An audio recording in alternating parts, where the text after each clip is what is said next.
Não é sempre arroz, feijão, o dinheiro que mata a fome das pessoas. Muita gente morre de fome de dignidade. Passa o dia inteiro sem se identificar a ponto dela mesma esquecer o nome dela. Porque ninguém pergunta como ela se chama. Ela não possui nada para te oferecer. Ela torna-se invisível. Esse amor é difícil. Por isso que eu te digo Eu tava que... pensando num abraço, a hora que ele falou. Ele pode É. dar um abraço a uma pessoa que você não amor é conhece. Tipo assim, você tem uma justamente. pessoa, um andarilho na rua que você não O que conhece. ele pode te oferecer? É, mas você vai lá e um abraço não vai custar nada. Absolutamente. Mas não é tão fácil. Por que causa repulsa? Não chego a pensar na repulsa, mas é um... A repulsa que eu falo é o que nos impede de nos deixar atrair pelo outro. Seria assim. O que me impede, por exemplo, de olhar para uma pessoa em situação de rua e não parar ao menos para conversar, para saber o nome dela e chamar, verbalizar o nome da pessoa, fazer o nome da pessoa sair da sua boca para ela ouvir que ela tem um nome, que ela não é o estado social que ela vive. Ela é um ser, ela possui a dignidade dela. Ainda que nós, no nosso comodismo, ainda que o Estado, na sua falência moral e social, ainda que as pessoas não queiram vê-la, ela existe. E o que eu posso fazer por ela? Torná-la visível. Agora, pedir isso num século onde dentro de casa as pessoas são invisíveis, como que eu vou pedir para os da rua serem visíveis? Tem pai que não vê filho, tem pai que não vê marido, que não vê esposa. São seres invisíveis convivendo dentro da mesma casa. Sabe que a gente estava conversando com um psiquiatra e ela falou que dentro de uma casa que ela atendia, 4 pessoas, os 4 tinham um celular com iFood, cada um tinha um cartão. Pronto. Eles não comiam juntos, cada um pedia o seu e cada um comia num lugar É uma diferente desgraça da casa. completa. É uma desgraça completa. Que isso? Como que chegou Em assim? todos os sentidos. Onde que a gente errou, velho? É. Onde que a gente errou pra chegar nesse ponto? É. E saber que só vai piorar? Porque Agora, eu não vejo É uma melhora. reprodução. O que os filhos vão fazer? Vão ser totalmente egoístas, dificilmente vão querer se casar, porque a ideia de casar subentende-se partilha, né? E vai querer partilhar o quê? Eu quero só o que é meu, Só meu. né? Eu faço para você, desde que você invista, eu apenas executo. Se demandar qualquer coisa minha, eu já não estou disposto a fazer. Nós estamos criando uma sociedade completamente doente. Crianças e jovens cristalizados, porque são poupados de todas as dificuldades da vida, porque o afeto foi substituído pelo dinheiro, foi substituído por coisas materiais. E essas pessoas, quando chegam diante da dificuldade da vida, não dão conta de resolver absolutamente nada. Elas ficam doentes constantemente. Eu nunca vi uma geração de jovem adolescente que adoece com tanta facilidade. Nossa, meu filho tá com uma dor de garganta. Coitadinha, minha filha tá com uma enxaqueca. Aí você olha, 14, 15, 16, 17 anos. O que a gente tava fazendo nessa idade? Eu com 14 anos eu cantava em boteco na noite em Uberlândia. Eu corria na chuva, Você entendeu? na enxurrada. Imagina, eu entrava dentro do pneu de caminhão e rolava na enxurrada. bacana. Eu corria muito. Quebrava na enxurrada. braço, perna, chegava em casa, apanhava e ia pro hospital apanhando pra pôr gesso. É, mas infelizmente Quando foi que são nós- tempos diferentes. São tempos diferentes, mas quando é que a dignidade e a responsabilidade foi deixada de lado, Rodrigão? Não sei te falar. Porque são tempos diferentes, mas dignidade é uma coisa que a gente carrega pra sempre. Pai e mãe perderam a dignidade de ser pai e de ser mãe. Eu acho que a gente não sabe mais o que é ser pai e o que é ser mãe. Porque nós nos tornamos tutores dos filhos. Sim. Tutores. Proteger Deixamos de ser acima pai e de mãe. proteger É. acima de Temos uma tudo. tutela sobre eles. Temos que nós proteger esse assumimos. bem. Não pode deixar mas- trincar, não pode deixar nada acontecer com esse bem aqui. Mas isso não teve uma construção externa pra chegar nesse ponto, não? Eu acho que teve. Provavelmente. Você entende? Não foi os pais Só que que- se abdicaram tão totalmente assim. Vamos voltar naquele assuntinho lá de trás, né? Qual foi a construção que os nossos pais tiveram para nos criar? De período pós-guerra. É, Entendeu? sim, sim. Então, qual é a construção que a nossa geração teve para passar para frente para esses meninos e qual é a construção que eles têm para passar para os filhos deles? Você vê solução nisso aí? Porque a gente já sabe todos os problemas. Eu E vejo solução, eu vejo solução. Eu acredito que a gente não pode generalizar, porque eu conheço famílias que são muito atentas a isso, conheço muita gente atenta a isso, Uhum. né? E vejo que existem coisas que não tem como mudar. Como, por exemplo, o uso da tecnologia, que é excessiva. Sim. Então, a gente não vai controlar isso nunca mais. É um caminho sem volta. Agora, recuperar o domínio de disciplina, o domínio de tempo, o domínio de espaço, isso é função de pai e mãe. Eu conheço uns que fazem isso muito bem. Eu também conheço. Conseguem Então, fazer você isso tem o muito seu bem. tempo para usar a tecnologia, mas você vai ter tempo também para se dedicar à família, para se dedicar aos estudos. Então, como era feito na nossa época? Não tem Né? solução. Eu olho para minha geração, eu fico me perguntando, quem que deu errado na minha geração? Eu fico vendo dos meus amigos particulares que cresceram comigo, né? Todos deram muito certo, cada um dentro da sua limitação, dentro das suas escolhas. Nem todos são felizes e realizados, mas deram certo. Houve um crescimento de Houve um todos crescimento, crescer. Aham. construíram as suas famílias.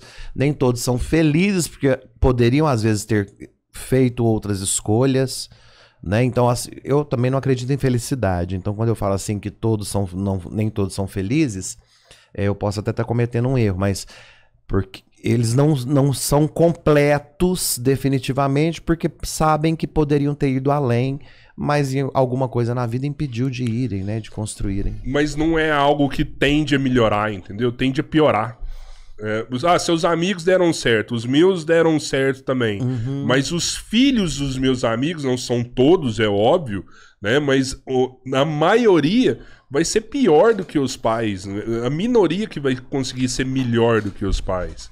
Eu não consigo precisar essa ideia de maioria ou minoria.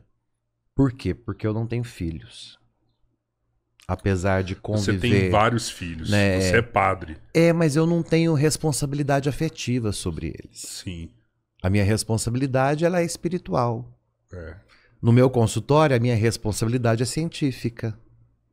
Eu não tenho que ter afeto nem com meus pacientes, nem com o fiel.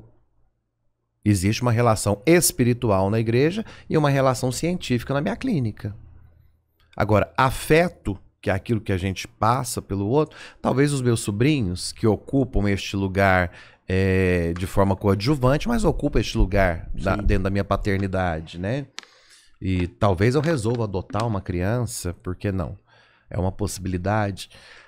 Mas quando eu olho para a realidade das famílias hoje, eu encontro muita solução. Mas encontro ao mesmo tempo o desinteresse dos pais. Tem solução? Tem. A minha clínica está cheia de adolescente. Eu atendo muito adolescente. Não atendo criança, porque o problema de toda criança numa clínica chama-se pai e mãe. Então não adianta levar o filho para terapia se o pai e a mãe não estiverem na terapia também. Então eu não atendo criança de jeito nenhum. Qual que é a idade? Criança e adolescente. Pra eu entender, Adolescência, tipo assim, até onde a culpa é do pai. Nós trabalhamos de 0 a 6 anos, é a idade introspectiva. É quando a criança desenvolve para dentro. Ela está conhecendo a si mesma, o próprio corpo, desenvolve a fase anal, desenvolve a fase oral. Então são as fases do conhecimento de si mesma. A partir dos 6 anos, ela passa para a fase exterior. Essa fase vai do conhecimento do mundo externo. Por isso que na nossa época podia entrar na escola só aos 6 anos. Porque a criança já tinha cognição para compreender o que está fora dela. Tanto que a gente ia para o primeiro dia de aula com medo. Todo mundo era estranho. Eu lembro do meu primeiro dia de aula como se fosse hoje. Minha mãe teve que ficar na porta da escola e eu na fila chorando, gritando compulsivamente.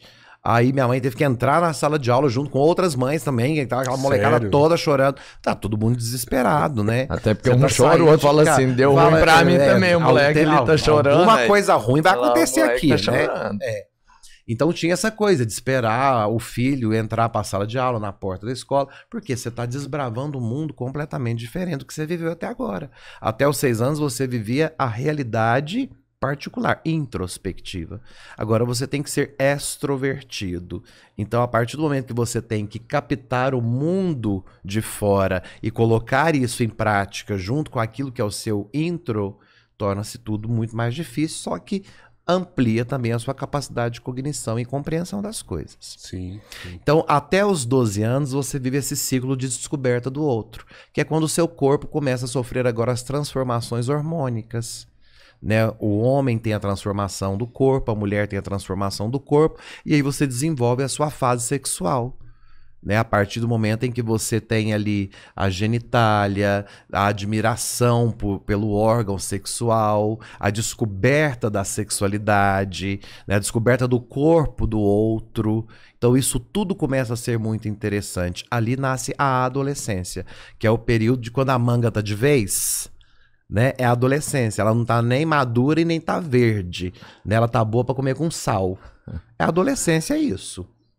Né? É quando a pessoa ela está ali, ela não tem condições de ter atitudes lógicas por ela mesma, mas ao mesmo tempo ela quer viver sem a obrigação de dar satisfações para o seu clã. Eu costumo dizer sempre que até os 12 anos quem domina a criança é o clã familiar.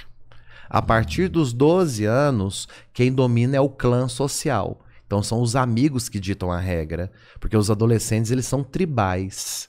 Então a tribo é que decide como que vai ser feito ou não as coisas. Então é quando a gente faz as maiores merdas da nossa vida, né? Porque a gente é levado pela tribo. Então cada um quer se destacar mais na tribo. Esse período de adolescência que vai Isso é inevitável, durar. isso É aí? inevitável. Isso é próprio da nossa cognição. Eu tenho um pouco de medo das gerações que vêm agora. Porque o menino com 6 meses de idade já está na frente de uma tela com muita informação de cor, de som, de movimento, de brilho. Isso destrói o cérebro de uma criança. Destrói. Então nós já temos aí um número altíssimo de diagnósticos de transtorno de déficit de atenção. Nós temos um número altíssimo de crianças diagnosticadas com autismo. Isso tudo é influência de informações excessivas fora da época. Eu acho que daqui uns tempos o celular vai ser igual açúcar pra criança, sabe? Os pediatras vão falar, ó, não deixe pegar no celular até 2 anos de idade. Justamente. Porque cria-se uma dependência, atinge uma parte do cérebro que fica dependente disso. E o que é o pior de tudo? Conforme nós vamos amadurecendo, nós queremos mais. É como um vício. Sim. Conforme você fica viciado no açúcar, você vai querer sempre mais o doce. Uma vez que você fumou a sua pedrinha de crack, amanhã não vai ser uma pedrinha que vai te satisfazer. Então, a mesma coisa são as informações que nós temos na tecnologia. Então, hoje eu fico satisfeito com a galinha pintadinha. Né? Amanhã eu já não quero mais a galinha pintadinha, eu quero uma coisa mais nervosa. Né? Agora eles já tem jogo de guerra, jogo de tiro, de assalto e não sei o quê. Então, é sempre essa busca. Aí você vai chegar na adolescência, eles vão perder o significado das coisas, porque já não vai ter mais novidade, não tem mais nada que preenche. Mas você acha que isso pode antecipar a adolescência também? Por que a gente antecipar a puberdade? Por que a gente tem tanto suicídio entre os jovens de 12 a 18 anos? Isso é assustador, esses números, né? Assustador. Eu vi moleque de 9 anos suicidando. Justamente. Por assim. quê? Chega numa fase que tudo perdeu sentido. Porque foi muito estimulado desde os primeiros meses de vida. Chega um momento da vida que não tem mais nada que te estimula. Você se angustia, se deprime e você quer colocar um fim à sua angústia. Ninguém se mata para colocar fim à vida. As pessoas se matam para finalizar as angústias. Então, veio o suicídio como solução para isso. Cara, mas é muito louco isso. Porque, pensando numa criança de 9 anos, o que seria uma angústia para uma criança de 9 anos? Tudo aquilo que não vai suprir o que ela teve desde do nascimento até os 9.